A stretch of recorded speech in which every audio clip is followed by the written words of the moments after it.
मुख्यमंत्री एकनाथ शिंदे हे पंढरपूरमध्ये दाखल झालेत.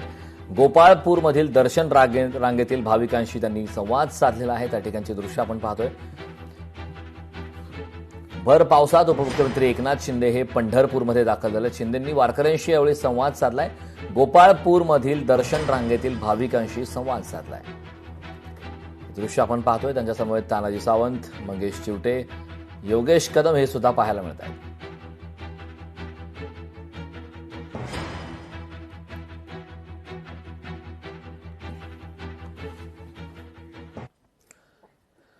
सोमवारपासून संसदीय अधिवेशन सुरू होणार आहे. संसदीय अधिवेशनापूर्वी राजधानी दिल्लीमध्ये राजकीय हालचालींना वेग आलाय.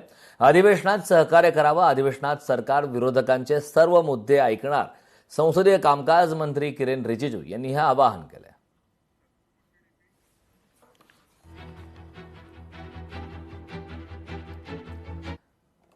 सहा बंडखोर खासदारांच्या शिवसेनेतील विलिनीकरणाला अखेर मंजुरी मिळाली आहे. बंडखोर खासदारांना लोकसभा अध्यक्षांची ही मंजुरी मिळाली आहे. 6 बंडखोर खासदारांबाबत लोकसभा सचिवालयाचा हा मोठा निर्णय घेण्यात आला. त्यामुळे उद्धव ठाकरे यांच्यासाठी हा मोठा धक्का मानला जातो.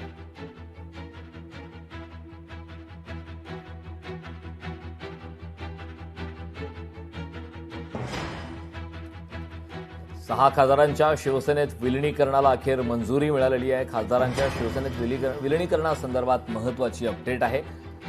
लोकसभा अध्यक्षांच्या माध्यमातून ही मंजुरी मिळाली. मला वाटतं आपण जर लोकसभेच्या अध्यक्षांनी जो पत्र त्यांच्या कार्यालयाने जे पत्र काढले ते जरा काळजीपूर्वक पाहिलं पाहिजे. आपण त्यांनी तृणमूलच्या गटाला वेगळं बसण्याची मान्यता दिली. मर्ज असा नाही. यांनी अफिलेशन शब्द वापरला. तो अफिलेशन दिलेला आहे. आता हे कायद्याच्या कुठल्या चौकटीत बसून दिलं ते त्यांनी लिहिलेलं नाहीये. त्यामुळे या संदर्भात पक्षाचे वरिष्ठ आदरणीय उद्धवजी ठाकरे साहेब, आमचे पक्षप्रमुख यांच्या मार्गदर्शनानुसार पुढील काय कारवाई करायला पाहिजे किंवा कार्यवाही केली पाहिजे ती केली जाईल. ब्रेकनंतर आपलं स्वागत. एक ब्रेकिंग न्यूज पाहूया. वारीत निधन झाल्यास 1 लाखांचं अर्थसहाय्य दिलं जाणार आहे. श्री संत तुकाराम महाराज संस्थानने हा मोठा निर्णय घेतला. वारकऱ्यांनी आरोग्याची काळजी घ्यावी, संस्थाननं वारकऱ्यांना यावेळी आवाहन. वारीत निधन झाल्यास 1 लाखांचं अर्थसहाय्य केलं जाणार आहे.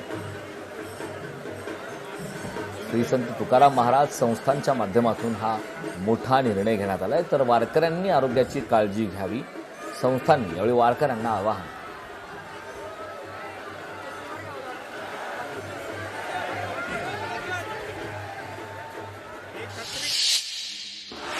श्री संत ज्ञानेश्वर महाराजांचा पालखी सोहळा बरड येथील मुक्काम पूर्ण करून सातारा जिल्ह्याला निरोप देत आज नातेपुतेच्या दिशेने रवाना झाला.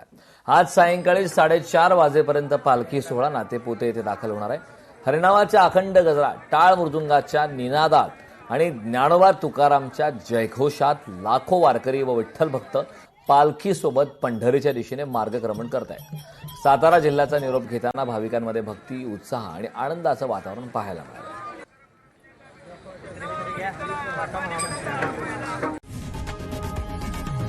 लोकशाही मराठी ऐका, पहा, जागरूक रहा.